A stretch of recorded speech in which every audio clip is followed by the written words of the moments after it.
মহাসাগরের পানি যদি জাহান্নামে ঢেলে দেয়, জাহান্নামের একটু আগুন পর্যন্ত নেমাবে না। আল্লাহ তুমি আমাকে কোন পানি দিলা যে পানিটা জাহান্নামের উপরে ছিটাতে মাত্র জাহান্নামের আগুন শান্ত হয়ে গেল, বসে গেল। আল্লাহ তুমি বলো কি ব্যাপার, কোন এগুলো পানি আল্লাহ বলো তো। আল্লাহ পাক বলবে, হে নবী আমি তোমাকে আগে বলেছিলাম, আমি তোমাকে আগে জানিয়ে দিয়েছিলাম এই পানিটা কিসের পানি তুমি জানো? এই পানিটা হলো আমার মুমিন বান্দার চোখের পানি। আমার মুমিন বান্দার চোখের পানি সারা দুনিয়ার পানিকে যদি জাহান্নামে ফেলা যায়, পানিগুলোকে গিলে নিবে, খেয়ে নিবে, শেষ করে দেবে। কিন্তু আমার মুমিন বান্দার চোখের পানি জাহান্নামের আগুন হজম করতে পারবে না। বুঝতে পারলেন? জাহান্নামের ভয়ে যদি আপনি কাঁদেন, আপনার চোখ দিয়ে যদি পানি বেরিয়ে যায়, আপনার এই বডি জিন্দেগিতে আর জাহান্নামে জ্বলবে না। কিন্তু আপনাকে ভালো কাজ করতে হবে। যদি ফের আপনি নামাজ রোজা না করেন, চুরি চামারি করেন, মানে সারাপ খান, দারু খান, লুচ্চলাফন্দারি করে আবার মাস্তানি করে আবার দুনিয়াতে, আর খুব কাঁদেন ফেরাউনের মতন, কাজ হবে না? কান্দাই হবে। তো কথা হচ্ছে কোনটা, আপনাকে নামাজ পড়তে হবে, রোজা রাখতে হবে, দিনের কাজ করতে হবে, আপনাকে নবীর অনুকরণ করে সুন্নাতের ওপরে চলতে হবে, তারপরে কাঁদবেন। চোখের পানি যদি আপনার বেরিয়ে যায়, তাহলে জানতে হবে জাহান্নামের আগুন আপনার জন্য হারাম হয়ে গেল, আপনি জাহান্নাম থেকে বেঁচে গেলেন। কিন্তু ভাই কাঁদতে হবে। আজ পর্যন্ত বলেন তো, নিজের বুকে হাত দিয়ে বলেন যে আমি জাহান্নামের ভয়ে কেঁদেছি। কয়টা লোক কেঁদেছেন জাহান্নামের ভয়ে? কাঁদেননি? আপনার চোখ দিয়ে পানি বের হয় না? সাহাবীরা বললেন, ইয়া রাসূলুল্লাহ আমরা কাঁদছি তো কাঁদন যে বের হয় না, কি করবো ইয়া রাসূলুল্লাহ? আল্লাহর নবী বললেন, তোমরা কানার মতন ভাঙ করো, আর আল্লাহর কাছে তোমরা কানার মতন করো। আল্লাহ ক্ষমা করে দাও, আল্লাহ মাফ করো, আল্লাহ তুমি জাহান্নামে দেওয়া যাও আল্লাহ। এরকম কাঁদতে যখন লাগবে, আস্তে আস্তে আপনি অটোমেটিক তোমার চোখ দিয়ে পানি বেরিয়ে যাবে। সাহাবীরা যখন এরকম ঢং করে কাঁদতে লাগলো, চোখ দিয়ে ঝরঝর ঝরঝর করে আপনি দেল গোলা পানি বেরোতে লাগলো রে ভাই, তো লোকটা জান্নাতি হয়ে গেল। তো ভাইরে আমার, চোখের পানি জাহান্নামে হজম করতে পারবে না। তো আপনাকে কাঁদতে হবে কখন, দোয়া করতে হবে কখন, দোয়াটা কবুল হবে কখন, আপনাকে টাইম জানতে হবে কখন দোয়া কবুল হবে। জাহান্নামের ভয়ে কখন কাঁদতে হবে, কবরের আযাবের ভয়ে কখন কাঁদতে হবে, হাসরের মাটির ভয়ে কখন কাঁদতে হবে, কোন সময়তে আপনাকে কাঁদতে হবে, এই জিনিসটা আপনাকে মনে রাখতে হবে রে ভাই, যে আপনাকে টাইমে কাঁদতে হবে। আর দেখা, টাইমের ওপরে কাঁদতে হবে। আর আপনাকে কি করতে হবে জানেন? যে সময়ের ওপরে কাঁদতে হবে, যে সময় দোয়াটা কবুল হয়। টাইম টেবিল কিছু বুঝবেন না। আপনি বলছেন মুলি সাহেব দোয়া কবুল হয় না, তো দোয়াটা কবুল হওয়ার টাইম লাগবে না, এমনি আনঠহরি দোয়া করলে হয়ে যাবে।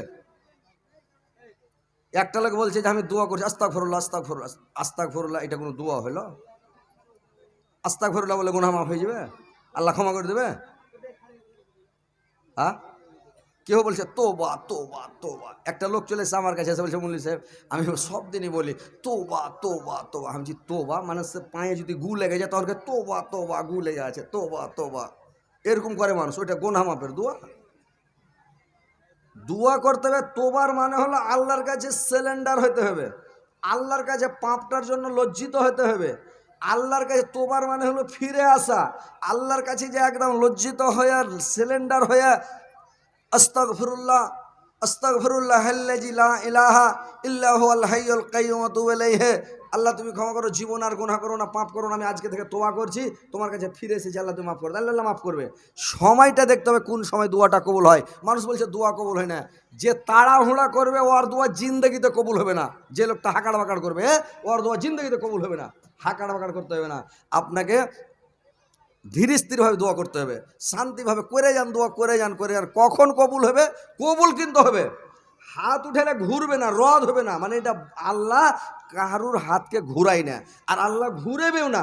আপনার দোয়া কবুল হবে গ্যারেন্টি, কিন্তু কখন হবে আল্লাহ জানে। দেরিতে হবে, তাড়াতাড়ি হবে না, দেরিতে হবে। তো দোয়া করেন ভাই। আর মসজিদে যে কাঁদেন গিড়গিড়ান, রাত 12টার পরে, দুটার পরে করবেন, যে 2টার দিকে, 2টা, 2:30, 3টার দিকে মসজিদে যান, সুন্দর করে উজু করেন, উজু করার পরে মসজিদের এক কোণাতে যান, আর মসজিদের কোণাতে বসে যান, 2 রাকাত নামাজ সুন্দর করে পড়েন, সুন্দর করে রুকু সিজদা ঠিক করবেন। নামাজ কবুল হওয়ার 3টা কারণ আছে। কি কি? 1 নম্বর উজু সুন্দর করে করতে হবে, ভালো করে 3 বার 3 বার করে সব ধুতে হবে। 2 নম্বর হলো রুকু, ঠিকভাবে রুকুটা করতে হবে। আর সিজদাটা ঠিকভাবে করতে হবে। এই তিনটা জিনিস যার ঠিক ওর নমাজ কবুল হবে। আর যার নমাজ কবুল হয়ে গেল তারপরে হাত উঠেলেন, হাত উঠিয়ে ফার্স্টে আপনাকে দোয়া করতে হবে। কেমন করে দোয়া করার বুদ্ধিটা জেনেলেন যে হাত উঠালেন, উঠে দোয়া করতে হবে। ফার্স্টে পড়বেন, মানে মেলেই দোয়া আছে, অত দোয়া তো জানবেন না পাবলিকেরা, মৌলভী সাহেবেরা জানে, পাবলিক জানবে না। তো আপনাকে পড়তে হবে আলহামদুলিল্লাহ রাব্বিল আলামিন আর রহমানির রহিম মালিকি ইয়াউমিদ্দিন ইয়াকা নাবুদু ওয়া ইয়াকা নাস্তাইন দিয়ে ছেড়ে দেন। আর সূরাটা গোটাই পড়তে হবে না, ইয়াকা নাবুদু ওয়া ইয়াকা নাস্তাইন। তারপরে বলেন আল্লাহুম্মা সাল্লি আলা মুহাম্মাদ আল্লাহুম্মা বারিক আলা মুহাম্মাদ, দুরূদ শরীফ পড়লেন। তারপরে আপনি দোয়া জানলে দু চারটা বলেন, না হলে এবার বাংলাতে দোয়া শুরু করে দেন। আপনার দোয়া মনের কথা যা আছে আল্লাহকে বলতে থাকেন, জোরে জোরে বলবেন না, গুন গুন গুন গুন গুন গুন করে একটু করে কাঁদেন, আল্লাহকে বলেন আল্লাহ তুমি এটা দাও ওইটা দাও, আল্লাহ তুমি এই দাও ওই দাও, আল্লাহ তুমি জাহান্নাম থেকে বাঁচাও, জান্নাতবাসী করো, আল্লাহ জান্নাত দিও, আল্লাহ কবর আযাব থেকে বাঁচাও, জাহান্নাম থেকে বাঁচাও, আল্লাহ চোখের পলকে পুলসিরাত পার করিও, আল্লাহ তুমি জান্নাতুল ফেরদাউস স্থান দিও। এইভাবে দোয়া করেন, জাহান্নামের ভয়ে কাঁদেন, কিয়ামতের মাঠে দাঁড়াতে হবে বলে কাঁদেন। আপনার চোখ দিয়ে যদি পানি বেরিয়ে যায় জাহান্নাম থেকে আপনি বেঁচে গেলেন, কব্বরের আযাব শাস্তি থেকে বেঁচে গেলেন। কব্বরের আযাব থেকে বাঁচার মানে কয়টা উপায় আছে রে ভাই? এক নাম্বার হলো ওই লোকটাকে জীবনে কবরে আযাব হবে না। যারা পেটের ব্যথাতে মারা যাবে ওই লোকটাকে কবরে জিন্দেগিতে আযাব হবে না। দুই নাম্বার, ওই লোকটাকে আযাব হবে না যে লোকটা শুক্রবারের দিন মারা যাবে, ওকে কবরে আযাব হবে না। কোটি কোটি কোটির কোটি বছর যদি কবরে থাকে ওর কবরে কোনো আযাব হবে না। দুটা হলো, কিন্তু আপনি জানেন না যে আমার পেটের ব্যথা হবে না, পাছার ব্যথায় মরবেন, আপনি জানেন না। জানেন কি? পেটে ব্যথা না, একটু উপরে ব্যথা হলো, বুকের ব্যথায় মরে গেলেন, তো আযাব থেকে বাঁচলেন না। শুক্রবারে না মরে শুক্রবারের দিন জেরাইতে মরে গেলেন, তো মানে শনিবার হয়ে গেল। কিংবা শুক্রবার না পড়ে বৃহস্পতিবারে মরে গেলেন, আপনার মাটিটা শুক্রবারে হলো, আপনি মানে ওটাও কোনো ঠিক নাই। আপনার একটা বাঁচার উপায় আছে। আল্লাহর রাসূল বলেছেন যারা প্রত্যেক দিন রাত্রিবেলা বা প্রত্যেক দিন যদি সূরা মুলুক তেলাওয়াত করে ওই লোকটা জাহান্নাম মানে কবরের আযাব জিন্দেগিতে কোনোদিন হবে না। কোটি কোটি বছর কবরে যদি থাকে তাহলে লোকটাকে কিন্তু আযাব হবে না ভাই। সূরা মুলুক কিন্তু পড়তে হবে প্রত্যেক দিন রাত্রিবেলা, তোমাকে পড়তে হবে, তাইলে কিন্তু তোমার কবরে আযাব হবে না। তো সূরা মুলুক কোনটা পাবলিক এটাও জানে না। যারা কোরআন পড়তে জানে না সূরা মুলুক ফের কাকে চিনে, কাকে মুলুক কয়েছে? তো কোরআন পড়তে জানবেন তাহলে তো মুলুক মুলুক। তোমার নানি নামে? তোমার নানির বিয়ে শাদী হয়েছে? হয়ে গেছে তোমার নানার সাথে? ঠিক আছে, দোয়া করে দেবো। তো কথা হচ্ছে ভাই যে কোরআন পড়া মেন হচ্ছে, কোরআন পড়া আপনি শিখেন, তাহলে কোরআন পড়তে যদি শিখেলেন তাহলে সূরা মুলুক পড়লেন, মুলুক পড়লে আপনার কবরে আযাব হবে না, শাস্তি হবে না, আপনি আরামে থাকবেন। আর কবরে যার আযাব হবে না, হাসরের মাঠে পাকড়াও হবে না, হাসরের মাঠে যাকে পাকড়াও হবে না ও জান্নাতে চলে গেল, কোনো অসুবিধা নাই। তো মেন কথা হচ্ছে মাদ্রাসাতে পড়তে হবে। ছেলে পিলেকে বেটা বেটিকে মাদ্রাসাতে পড়ান, নিজে পড়েন, নিজে না জানলে মুলবির কাছে যান না, যে শিখেন না। পাবলিক এটাও বুঝে না, কোনো পাবলিক আজ পর্যন্ত বললো না যে মুল্লি সাহেব একটা ফজিলতের দোয়া গালা শিখিয়ে দেন, একটা নেকির দোয়া গালা শিখিয়ে দেন, কোনো মানুষ বললো না। তো কথা হচ্ছে ভাই যে আপনারা যান মুলবির কাছে বসেন। সাহাবীরা আল্লাহ রাসূলের কাছে যেতেন, আমাকে একটা লুকিয়ে দোয়া শিখিয়ে দেন, খুব ভালো, যাতে অল্প সময় অনেক নেকি পাই, ছোট্ট দোয়া কিন্তু আইলাম একটা নেকি পাই, আমাকে এমন একটা মন্ত্র শিখিয়ে দেন যাতে এটা পাই, এরকম সবাই বলতো, লুকিয়ে লুকিয়ে দোয়া শিখতে চাইতো।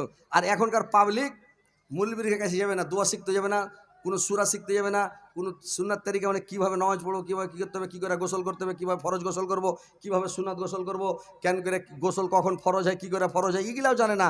সারা জিন্দগি বুড়া হয়ে গেছে, 14 ছেলের বাপ হয়েছে, না পাক হয়ে আছে, ও ফরজ গোসল জানলেন না তো কী করবে? তো মুলবির কাছে যাইতে হবে না যে আমাকে ফরজ গোসলটা শিখিয়ে দাও। নামাজ পড়তে জানো না তো মুলবির কাছে শিখতে হবে না, আমাকে নামাজটা শিখিয়ে দাও। নামাজ পড়তে জানে না তো শিখে চাইবে না। কোনো জিনিস মুলবির কাছে যাবে না যে শিখে যাবে না, এটা মুলবি তোর কাছে টাকা চাইছে না পয়সা চাইছে। আরে যাও আলেমের কাছে বসো, 5টা কথা বলো, ওর সাথে দোস্তি করো, ওকে ভালোবাসো। আলেমের কাছে বসবেন, আপনার হাসার নাসারটা আলেমের সাথে হবে। ভালো লোকের কাছে উঠা বসা করবেন, আপনার হিসাবটা কিয়ামতের দিন হাসার নাসার ভালো লোকের সাথে হবে। দারুখোর, মদখোর, জুয়াখোর, সারাবি, জুয়ারি, বেধর্মী, বেদিন, মুশরিক, ইহুদি, নাসারা, যার সাথে উঠা বসা করবেন, বেধর্মীর সাথে, খারাপ লোকের সাথে, চোরগুন্ডার সাথে, কিয়ামতের দিন হাসার নাসারটা ওর সাথে হবে। কি মাওলানা ঠিক আছে কিনা? তো উঠা বসাটা আলেমের সাথে করেন, মুলবির সাথে উঠা বসা করেন, দোস্তি করেন আলেমের সাথে। আলেম আপনার জিন্দগিতে ক্ষতি করবে না, জান মারবে না আপনার। যদি দুশ্মনী করার মন থাকে তো আলেমের সাথে করিও, পাবলিকের সাথে করেন তো কখন মেরে দেবে তোমাকে। আর আলেম জীবনও মারবে না, জানে যে মারতে হয় না মানুষকে। আর আলেমকে কোনোদিন মারতে যাবে না। আলেমের উপর যদি হাত উঠান আপনার গজব পড়বে সাথে সাথে, দেরি হবে না। অন্য লোককে মারলে দেরিতে গজব হবে, আলেমের উপরে যদি হাত উঠান তো আপনার সাথে সাথে গজব হয়ে যাবে, বুঝতে পারলেন? আলেমের উপরে জীবনে হাত উঠাবেন না। তো কথা হচ্ছে ভাই, কোরআন পড়া শিখেন, কোরআনটা পড়েন, ছেলে মেয়েকে শিখান। আসেন, কবরের আযাব থেকে বাঁচার বুদ্ধি পাবেন। আপনি মরে যাবেন, আপনার ছেলে আপনার কবরের কাছে যে দোয়া করবে, রব্বের হামহুমা কামা রাব্বানি সাগীরা, 5 ওয়াক্ত নামাজে হাত উঠাবে। যখন আর মনে হবে কোনো দুঃখের সময়, মুসিবতের সময় হাত উঠাবে, হাত উঠে বলবে রব্বের হামহুমা কামা রাব্বানি সাগীরা, আল্লাহ তুমি আমাকে, আমার বাপকে ক্ষমা করো, তারা আমাকে কচিবেলায় যেমন লালন পালন করেছিল, আল্লাহ তুমি আমার মা বাপকে এখন লালন পালন করো। রব্বিকে ফিরিলি বলে বলে দাইয়াং, আল্লাহ তুমি আমাকে ক্ষমা করো, আমার পিতা মাতাকে ক্ষমা করো। যে আপনার ছেলে যদি দোয়া পড়তে জানে, কোরআন পড়তে জানে, দোয়া করবে, আপনি কব্বরে পড়ে থাকবেন, আপনি নেকি পেতে থাকবেন, সওয়াব পেতে থাকবেন। আর যদি ছেলেকে যদি কোরআন পড়া না শেখান, দোয়া না শেখান, কি করবে? আমাদের এলাকাতে একটা লোক আছে, তো উজু করতে জানে না, উজুর দোয়াও জানে না। তো একটা লোক পুজ করছে, যাহাকে উজু করছিস তো কি দোয়া করছিস? হয়েছে কি কহমো বাবু, দোয়া এটা দোয়া পড়ছো। বলে কোনটা দোয়া পড়ছিস গে? হয়েছে উজু করনু টুজু করনু কাপ, আর যে লাগোনা করেছে আল্লাহ তুই করে দিস মাপ, এটা হলো দোয়া।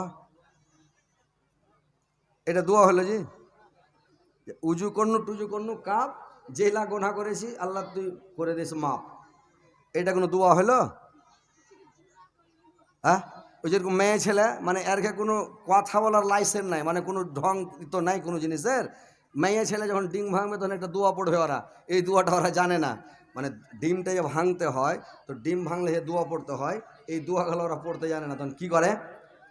বলবে যে হাত নাই পা নাই, ধরবের নাই কল্লা, বলে ঠুকুর বিসমিল্লাহ দিলে ভেঙে ডিমটাকে, মানে ওরা ডিমটাকে তখন ভেঙে দিলে, বুঝলেন? তো ওইরকম তো কতগুলো মেয়ে ছেলে আছে ডিমও ভাঙতে জানে না। এক খাপা বিয়ে করে নিয়ে এসছে, বিয়ে করে নিয়ে এসে করেছে কি, ওর স্ত্রী ওর মাকে কইছে মাকে খাইতে দে, তো কইছে খাইতে দিব, তো এতদিন তুই মার কাছে খাইতে চাইছিলি, তো খিলি এত বড় কোনো, তোর বয়স 20 বছর 25 বছর হয়ে গেল, এখন বহু লেসি, বহুর কাছে যা, বহুর কাছে খেতে চা।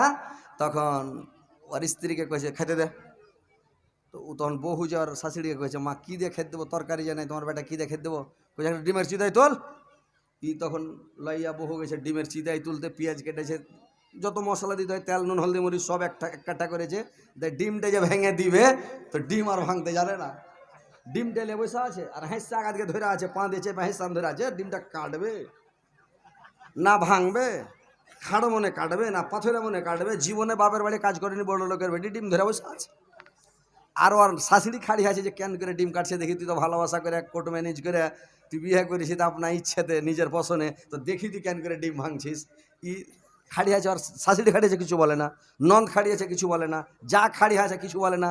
ই খ্যাপা চিন্তা ভাবনা করছে মান সম্মান তো হার যাবে, ও জাল না দিয়ে আমাকে ইশারা করছে, ওই ইশারা মারছে, হার দিকে দেখে, তো ওর দিকে দেখে না।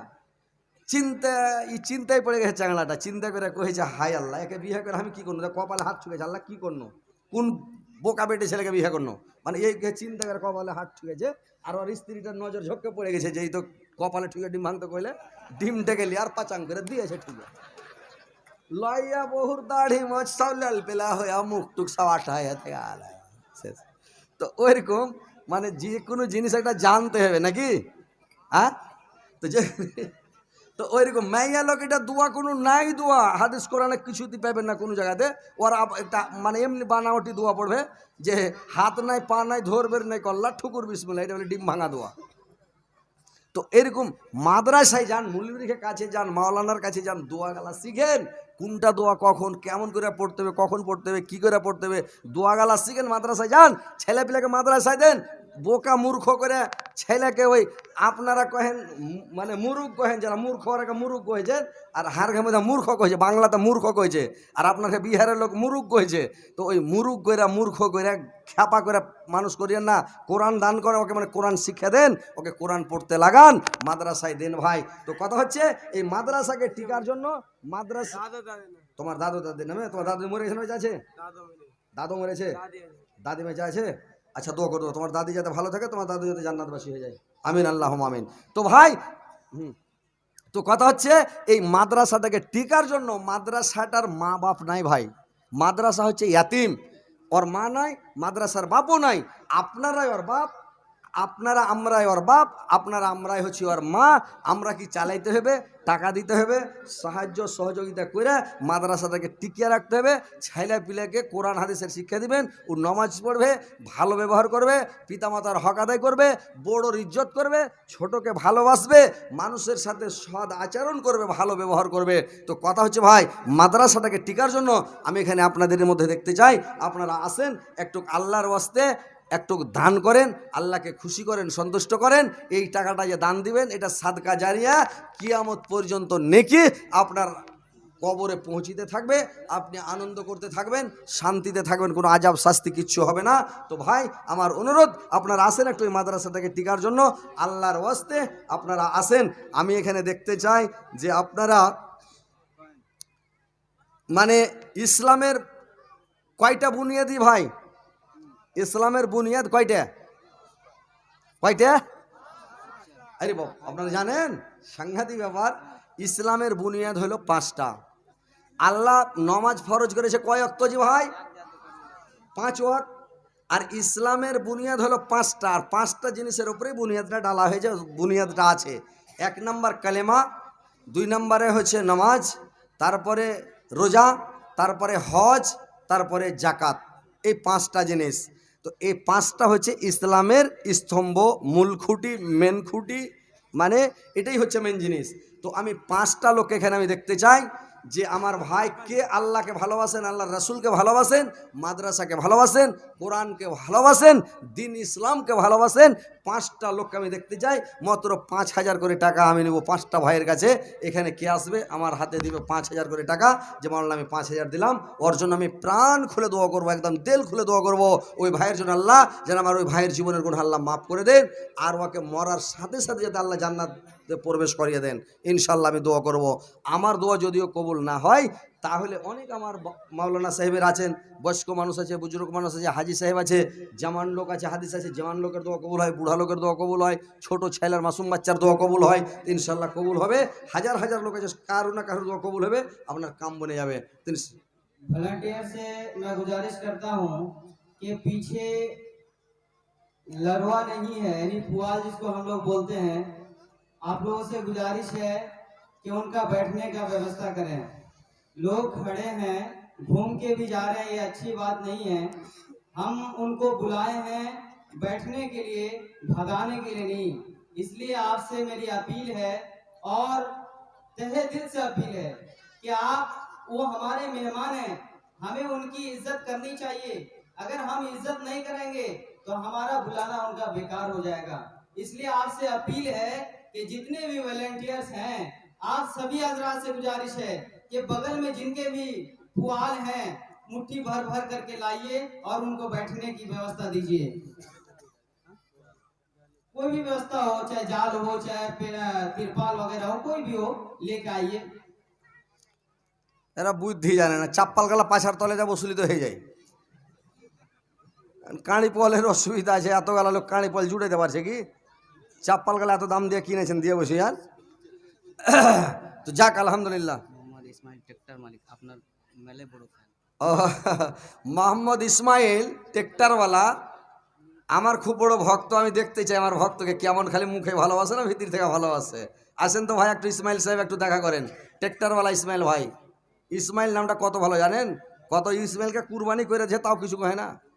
আল্লাহর কত প্রিয় বান্দা, বুঝতে পারলেন? ওকে জবিউল্লাহ বলে টাইটেল দেওয়া হয়েছে, কত ভালো লোক। ইসমাইল ভাই এখানে আছে কি? ইসমাইল ভাই, ও আচ্ছা ঠিক আছে ইনশাল্লাহ। তারপরে কহেন মোহাম্মদ ওয়াজির শেঠ, জেসিবি মোহাম্মদ ওয়াদির শেঠ, ওয়াজির, উজির, জি মোহাম্মদ উজির শেঠ। আপনি যেখানে থাকুন না কেন ভাই, একটু স্টেজ আসেন, দেখা করেন আমার সাথে, মুসাফা করেন। জিসিপির মালিক, ওরে বাপরে, এ তো সাংঘাতিক ব্যাপার। ইসমাইল ভাই ট্রেক্টরের মালিক, উজির ভাই হলো মানে জিসিপির মালিক, এ তো সাংঘাতিক ব্যাপার যে ভাই। উজির ভাই তাড়াতাড়ি আসেন, তারপরে কহেন মাস্টার নজরুল হক সাহেব।